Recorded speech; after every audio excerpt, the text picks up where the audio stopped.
Hello everyone, welcome to our presentation tentang penerapan Big Data di aplikasi Steam. Kita di sini bakal bahas gimana Steam manfaatin data besar buat pengalaman gaming makin mantap. Kenalin semuanya, aku Sauki. Dan aku bisa dipanggil Ardan.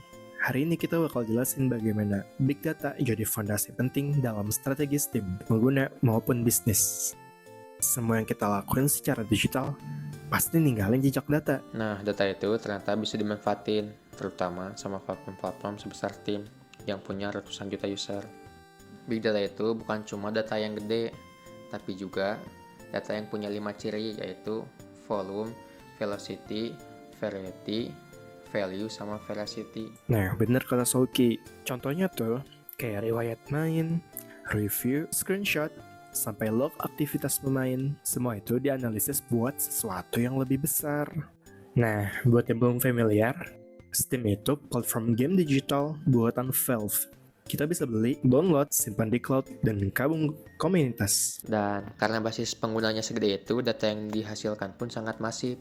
Pertama, Steam ngumpulin data dari pembelian sampai achievement kamu, lalu disimpan di cloud yang aman dan scalable. Setelah itu, dianalisis pakai machine learning dan NLP secara otomatis dan real time. Canggih banget kan? Big Data memiliki peran penting dalam hampir semua aspek operasional Steam, mulai dari sisi teknis hingga strategi bisnis. Nah, ada nih beberapa peran utamanya. Kalian pernah bingung kenapa game yang muncul di home kamu tuh pas banget gitu? Nah, itu karena mereka memakai sistem kolaboratif filtering. Data kayak genre favorit kamu, apa yang kamu mainkan, sampai game yang dimainkan temanmu itu dianalisis semua. Jadi kalau tiba-tiba ada Nekopara di rekomendasi kamu, cek library teman kamu ya. Steam juga ngeliat seberapa lama kamu main game, apa aja achievement yang diraih, dan aktivitas komunitas.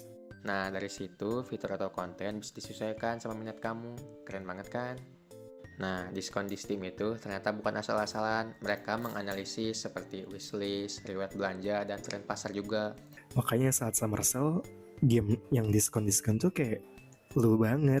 Ya, karena datanya udah dihitung semua sama mereka. Nah, developer juga diuntungkan. Mereka dapat akses ke dashboard, berisi statistik pemain, review, sampai laporan bug. Dan itu tuh Steam work ya. Jadi bisa langsung tahu tuh bagian mana aja yang perlu diperbaikin, atau fitur apa aja yang mau ditambahin sama developernya. Waktu diskon atau event besar, server itu bisa penuh banget. Nah, Big Data membantu memantau semuanya secara real time. Tujuannya buat apa? Ya, supaya nggak ada lag dan game tetap lancar. Steam itu baca ribuan review pakai NLP. Jadi, sistem mereka bisa deteksi sentimen, keluhan umum, sampai review palsu. Nah, ini tuh penting banget biar pengalaman pengguna tetap positif dan juga jujur. Steam itu memakai VSC atau Valve Anti-Cheat. Nah, mereka itu bisa menganalisis pola bermain player. Nah, dengan itu mereka bisa langsung memblokir akun-akun yang curang. Nah, tanpa analisis data, sistem kayak gini bakal jauh lebih lemah dan ada kemungkinan untuk ban secara bebas. Big Data merupakan elemen krusial dalam kesuksesan Steam sebagai platform distribusi game digital.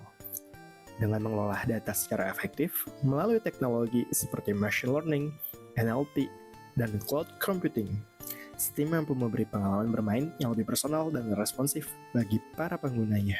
Selain itu, analisis data juga membantu Steam dalam pengambilan keputusan yang strategis, mulai dari penetapan diskon, pemeliharaan server, hingga pengembangan fitur baru. Di era industri game modern yang kompetitif, pemanfaatan Big Data bukan lagi sekedar keunggulan tambahan, melainkan kebutuhan utama untuk tetap relevan dan unggul di pasaran. Nah, itu dia penjelasan dari kami. Sekian presentasi dari kelompok kami, gue Arden dan teman gue Shoki. Kami pamit dulu. Bye-bye.